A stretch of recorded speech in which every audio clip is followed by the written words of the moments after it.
যে আপনাদের জন্য এমন একটি ম্যাজিক্যাল হেয়ার গ্রোথ সিরাম নিয়ে হাজির হয়েছি, যেটা ব্যবহার করলে রাতারাতি আপনাদের চুল ঘাড় থেকে হাঁটু পর্যন্ত হয়ে যাবে। চুলের সমস্ত সমস্যা দূর হবে, চুল পড়া বন্ধ হয়ে যাবে, চুলের আগা ফাটা বন্ধ হয়ে যাবে, চুল যাদের ভেঙে ভেঙে পড়ে সেগুলো সমস্যাও দূর হয়ে যাবে। আসসালামু আলাইকুম, welcome back to my channel beauty tips and personal blog. আশা করি যে যেখান থেকে দেখছেন ভালো আছেন। আমার ভিডিওগুলো ভালো লেগে থাকলে চ্যানেলটিকে একটি সাবস্ক্রাইব করে দিবেন, আর যারা অলরেডি করে ফেলেছেন তাদেরকে অসংখ্য অসংখ্য ধন্যবাদ। চলুন তাহলে রেমেডিটি তৈরি করে নেওয়া যাক। এর জন্য আমার নিয়ে নিতে হবে একটি লাল পেঁয়াজ। যদি আপনাদের কাছে লাল পেঁয়াজ না থাকে তাহলে আপনারা সাদা পেঁয়াজ দিয়েই এই কাজটা করে নিতে পারবেন। আমি এটাকে ছোট ছোট টুকরো টুকরো করে কেটে নেব। পেঁয়াজের রস হেয়ার গ্রোথ করতে প্রচুর পরিমাণের কাজ করে থাকে। চুলের গোড়া মজবুত করে, চুলের আগা ফাটা রোধ করে, এমনকি চুল ভেঙে পড়ার থেকেও রক্ষা করে। পেঁয়াজের রস আমরা সবাই জানি সঠিক নিয়মে ব্যবহার করলে চুলের সমস্ত সমস্যা দূর করতে পারে। আর হ্যাঁ, আপনাদেরকে প্রথমেই মনে রাখতে হবে প্রাকৃতিক উপাদান দিয়ে যদি আপনারা কিছু করে থাকেন তাহলে অবশ্যই ধৈর্য ধরে করতে হবে। এর মধ্যে আমি 1 চামচের মতো কালো জিরা নিয়ে নিব। যেহেতু আমার চামচটা একটু ছোট, কিন্তু এটা কিন্তু বড় চামচের 1 চামচেরই কালো জিরা। আর নিয়ে নিব আমি নর্মাল পানি। আরও একটি ম্যাজিক্যাল উপাদান আমি এখানে অ্যাড করে নিব।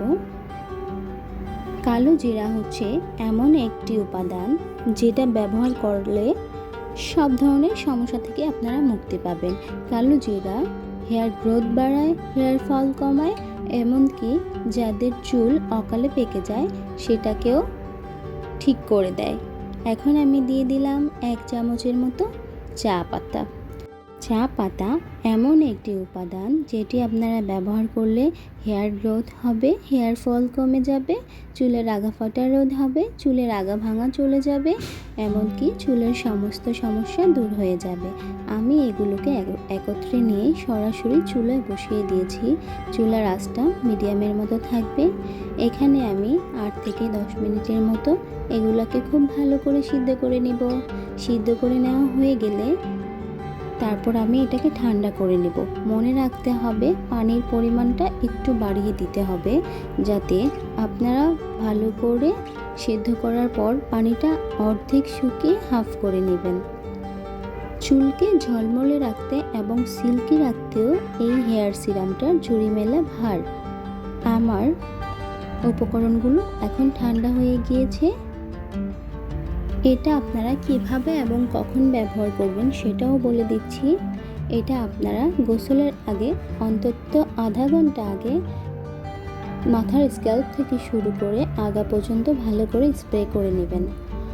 তারপর নর্মাল পানি অথবা শ্যাম্পু করে ধুয়ে নিতে পারেন।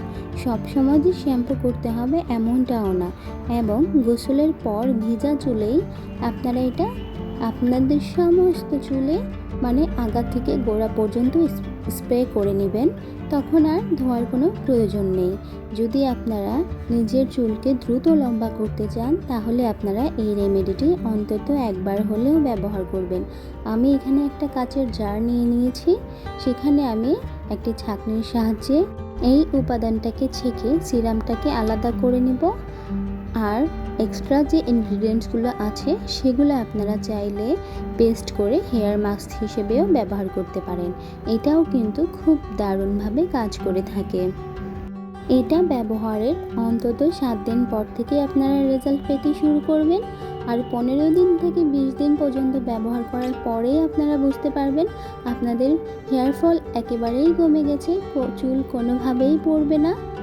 আর আরও একটা কথা বলে দিতে চাই, আপনারা একটু ধৈর্য ধরে এই সিরামটা যদি লাগিয়ে নিতে পারেন তবে আপনারা খুব ভালো একটা এফেক্টিভ রেজাল্ট পাবেন।